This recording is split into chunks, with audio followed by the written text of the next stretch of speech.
Thanks for joining us today. I'm Gabe Garrish, owner of Backwoods Pursuit, and today we're going to do an ORCA cooler review and test. We recently put together a massive 16 premium cooler review that this ORCA 140 and the ORCA 80 coolers were both in. If you want to see how they stacked up against the competition, go check those out. The article and the video, I'll put links to both of those down in the description. There is a ton of detail in those articles and that video, so go check those out. But today we're going to look specifically at the ORCA coolers and what they offer, some of their features and their details. This again is the ORCA 140 and the ORCA 80. We're going to go over these and how they performed in the competition.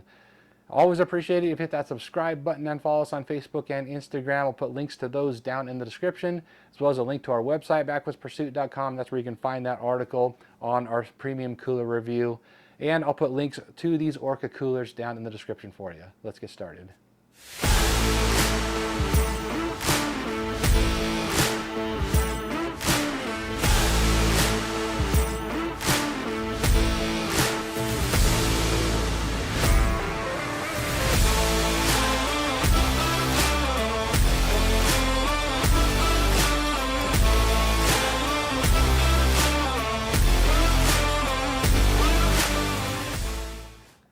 All right, to get started, let's take a look at some of the specs of these ORCA coolers. The first thing we did was measure the actual internal volume, and that being the internal liquid volume. We filled these up with water until they were overflowing, closed the lid so there was water displacement when you closed the lid, so we knew we had maximum internal liquid volume capacity of both of these. So the ORCA 80 measured out here at 73.5 quarts, and the ORCA 140 measured out at 143.5 quarts. So the ORCA 140 was slightly larger than advertised, and the ORCA 80 was slightly smaller than advertised. That's how those measured out. Now the weights of each of these, that can be important, of course, if you have to carry these around the campsite or whatnot. Big coolers tend to be heavy, obviously, so you definitely want to have two people in carrying them, but the weight is very important if you don't have that second person especially. So the ORCA 140 here weighed in at 64 pounds, so a heavy cooler, and that's empty. And the cooler itself here in the ORCA 80 weighed out at 37.3 pounds. So a lot more manageable if you don't have that second person, or of course once you fill these with ice and beverage or food or whatnot, they get pretty darn heavy. So keep that in mind when you're selecting a cooler. The weight can make or break what cooler you want to pick. All right, let's look at some of the unique features of these ORCA coolers. First, you've got a nylon strap with a rubber handle. That's pretty generic as far as the way that you carry these coolers. You also have a handle on the underneath side here. You can grab either of these, so sometimes it's more convenient to carry one way or the other. And so it's nice that you have both of those options. You also have the ORCA tail here as far as the rubberized portion of the closure and the latch system here. One thing we noticed with these is that they are quite stiff, and so they are some of the more difficult as far as how much tension you get on these straps. So it takes a pretty good tug to get that latched. Now that can be a little bit annoying if you have like a kid or someone who's not as strong closing this, but at the same time it gives you a really nice, solid, secure seal on the internal of the cooler. So that is really nice. Even though it is a little more difficult to operate, I prefer that versus the opposite where it's not that tight there, and it can be, you can question whether or not that's going to stay in place if it gets bumped or whatnot. So I do like that, even though it's a little bit more difficult to operate. Now, as far as certifications, the ORCA 140 here is certified grizzly bear resistant by the Interagency Grizzly Bear Committee. The ORCA 80 is a newer design, has not yet been tested. I suspect that they probably will, but as of right now, it is not certified, whereas the 140 is. So take that into account if you are heading into a campground that requires a certified grizzly bear container. This 140 is that. You just need to put your latches and your padlocks here on the corners there. Now they both have that. They both have padlock corners, so you can lock them down either way, but this one is certified. The 80 is not. They both give you a nice slim design, particularly for the internal volume that you're getting, so you don't have a real bulky design. So that is something I really do like about these. They are more slim in their design than some of the competitors out there. They're also made in the USA, which is awesome. I love that about ORCA coolers. And they also have a lifetime warranty, so you are backed. If something were to happen to your cooler, you are backed by that lifetime warranty. So really, really like that.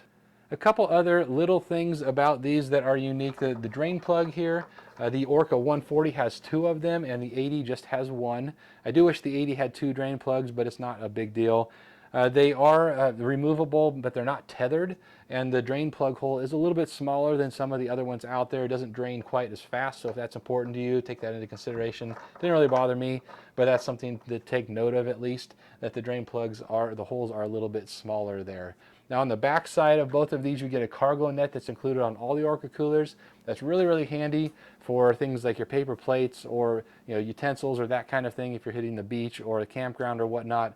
So that is something that's really nice. It's an extra that's included on all your ORCA coolers. Really appreciate that.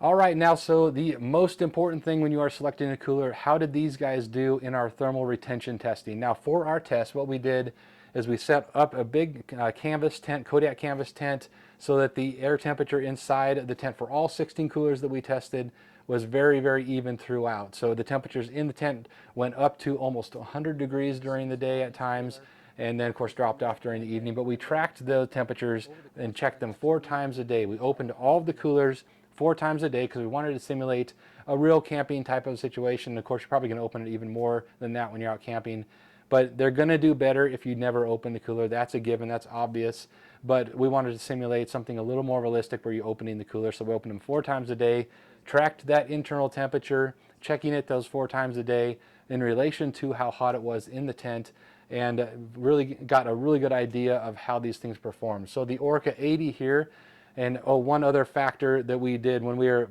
determining how much ice and water to put in these coolers, we did a 2-to-1 ratio of ice to water bottles, and that ratio was relative to the internal volume that we measured, that we mentioned earlier, as far as these coolers go. So every cooler had the same ratio of water and ice to the size of the internal volume of the cooler. So that's really important, that it was an equal across the board test that way.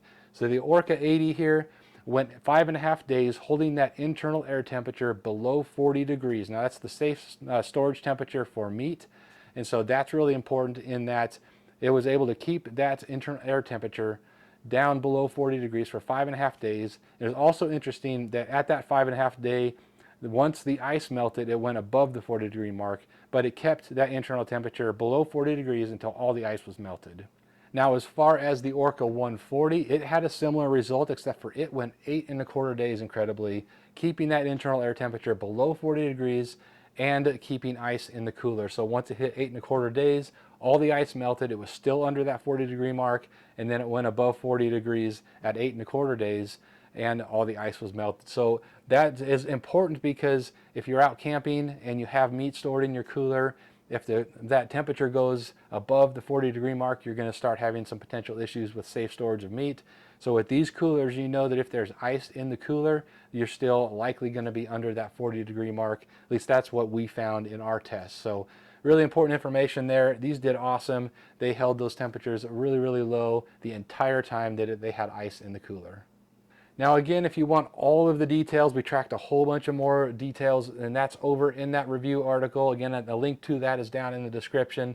Highly recommend going and checking that out to see cost per quart ratios and all of those kinds of things. We measured a whole bunch of things with all these coolers. Go check that out. There's a lot of detail there. As far as some of the pros and cons, the things that we liked and didn't like about these ORCA coolers after doing this test. Really like that cargo net on the back that it's included. It really makes it convenient if you just want to throw some plates or whatnot in there. The latch system was very nice, and that's very, very secure, very durable. Didn't love that it was as hard as it was, but again, that's a compromise that I'm fully willing to make, to know that the cooler is going to stay latched very, very tightly. So it wasn't a big deal, but I could see how that could be a frustration for people, that it's a little more difficult to close that latch system. Now, I love that they are made in the USA. I love that the 140 is certified bear resistant. Hopefully the 80 gets there shortly here, or they go through that testing, because that can be a deal breaker if you're in a campground where that requires that. So hopefully that 80 is shortly certified, but the 140 is, so I love that as well. They're fantastic coolers in their thermal retention. They both did excellent. They were right there. The 140 was second in its category, and so was the 80 as far as their relative size category. So they did excellent in the thermal retention. You know you're getting a high quality product that's backed by a lifetime warranty as well. made in the USA, so you got a lot going for ORCA Coolers here. Now, a couple of things that we didn't love about the ORCA Coolers during our testing. The drain plugs are not tethered. I kind of wish that they were. It's always nice to know that you're not going to lose that drain plug. Not a big deal. You can get replacement if you did lose it, but it is nice when they are tethered. It's also nice that the 140 has 2 drain plugs, one on each side, but the ORCA 80 here only has one here on the one side. Kind of wish the 80 had a second drain plug as well, but not a big deal. Now the drain plug hole is a little on the small side, so it takes a little longer to drain that water if you do find yourself needing to drain the water or when that time comes. So it'd be nice if that drain plug hole was a little larger so it dumped water quicker, but again, not a huge deal. The latch is a little bit difficult to operate, but again, that's something that really makes sure that you have a secure closure of the lid. So I don't mind that, but I could certainly see how some folks would not really like to have that latch system be quite as difficult as it is. So those are the ORCA coolers. They are really, really well-made coolers. USA made, lifetime warranty, Grizzly Bear certified for the 140 here.